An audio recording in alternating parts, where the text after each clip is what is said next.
it seemed like winning gold was a pretty big accomplishment for you. Can you just expand on the whole experience and what it was like getting that medal and all that? Yeah, definitely. It was my second time playing with Team USA. First time we lost to the world team. I knew Coach Huff going into the game was going to be hard on me just because I'm going to Canada, so I had to work a little bit harder than everybody else. Just go out there in Canada, we bonded really well together. I thought we came together as a group really quick, really fast. Went out there, played really hard, do what Coach Huff asked. Out there on the court, you got to go medal. What did you have any? I mean, he obviously recruited you a long time. Did you have any expectations going up there of how he would coach or act or treat you or any of that stuff, or did you just kind of say let's see how it goes and learn on the fly? I was kind of just still trying to figure him out, just see how he really wanted me to implement me in the game. So I kind of figured it out towards the end of the Canada trip, just towards the last few games, the semifinals and then finals. I really kind of figured out what Coach wanted from me out there on the court. Coach, do you think he's seen you yet? No. This is one of those deals you didn't want to make anybody mad. So it's like, please, Quentin, would you please come over here and do this right now? Or maybe with a little bit more effort.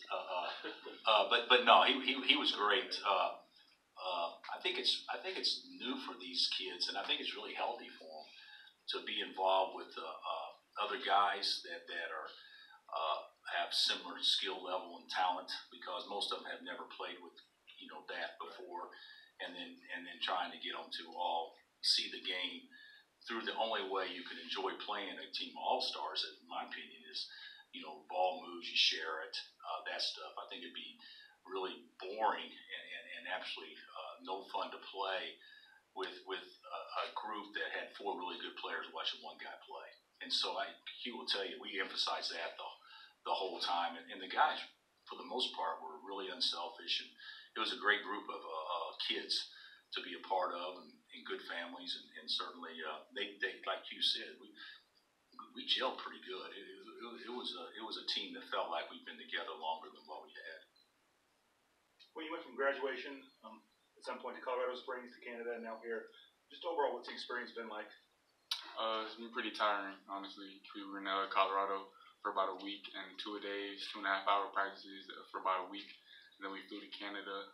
Then we had a practice the next day, and then we right in the game played. I think it was 6 games in 7 days. And so we're out there. So it's just kind of good to kind of have a couple of days off and then get back to it in a couple more days. Did you guys score 100 every game? Yeah.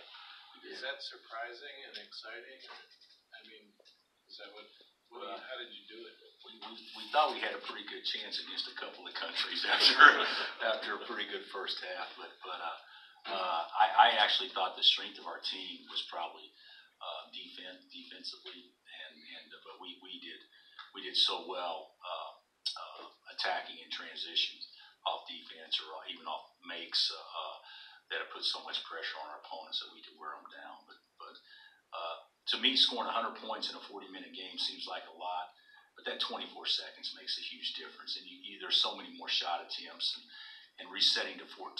It's like your players are more in attack mode the whole time. And in college, I mean, you want players in attack mode, but 30 seconds is longer, and then it resets to 30 on a missed shot. There's just not quite as many possessions. Bill, what impressed you the most about Quentin's performance? I think that I would say he's probably as complete a guard as we've ever had. He can shoot, he can pass, he can dribble, he can score at all 3 levels.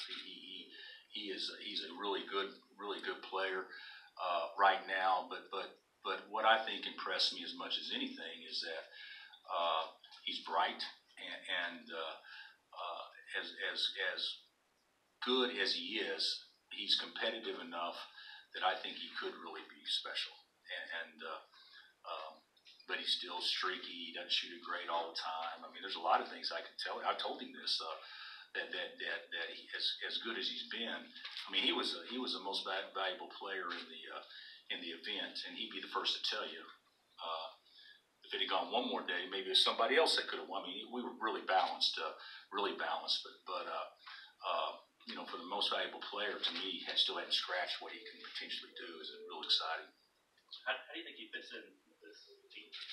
I think he's a point guard that can play without the ball in his hands.